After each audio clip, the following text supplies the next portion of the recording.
নমস্কার বন্ধুরা, আমি সৌরভ আর তোমরা দেখছো RWS একাডেমি। তো তোমাদের কিছুদিন আগে আমি একটা ভিডিওতে বলেছিলাম জেসিআই পদে কিন্তু তোমাদের 90টির মতন ভ্যাকান্সি আসতে চলেছিল। ঠিক আছে, 90টির মতো ভ্যাকান্সি আসতে চলেছিল।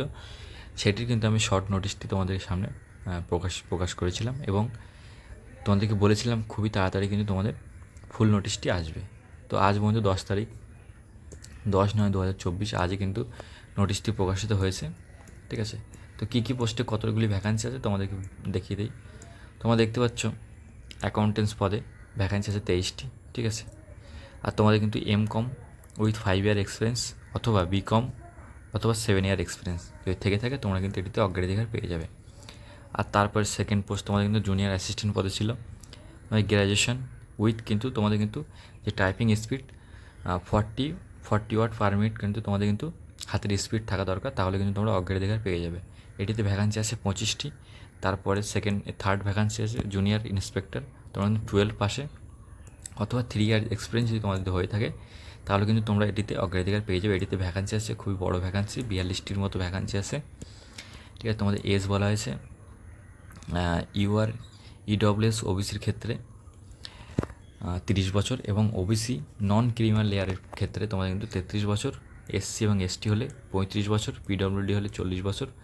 ঠিক আছে, তো এই হচ্ছে এজ রিল্যাক্সেশন। আচ্ছা, তারপরে তোমাদের কী বলতে চাইছো তোমাদেরকে ডিটেলসে দেখাই।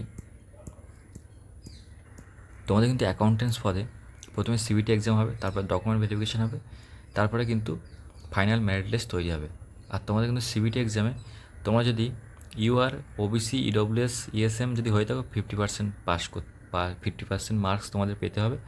আর যদি SC ST PWD হয়ে থাকো 40% মার্কস হলেই কিন্তু তোমরা অগ্রাধিকার পেয়ে যাবে। তারপরে জুনিয়র অ্যাসিস্ট্যান্টের ক্ষেত্রে প্রথমে কিন্তু CBT এক্সাম হবে, তারপরে কিন্তু টাইপিং টেস্ট হবে, তারপরে কিন্তু ডকুমেন্ট ভেরিফিকেশান হবে, তারপরে কিন্তু ফাইনাল মেরিট লিস্ট তৈরি হবে।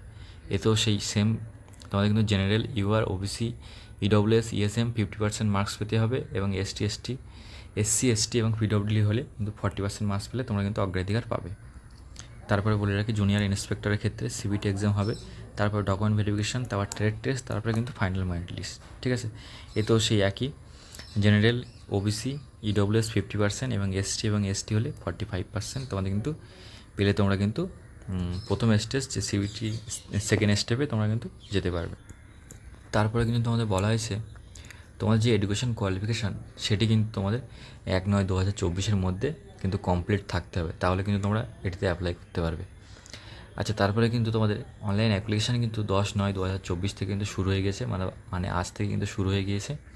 আর তোমাদের সাবমিট লাস্ট ডেট তোমাদের কিন্তু বলা হয়েছে 30/9/2024। ঠিক আছে, আর তোমাদের এক্সাম ডেট কিন্তু এখনও কিন্তু ঘোষণা করা হয়নি। ঠিক আছে, আর তোমাদের আগে বলে রাখি তোমাদের যে SC এবং ST যে সার্টিফিকেট সেগুলো কিন্তু তোমাদের কিন্তু সেন্ট্রাল থেকে ভেরিফিকেশান করতে হবে।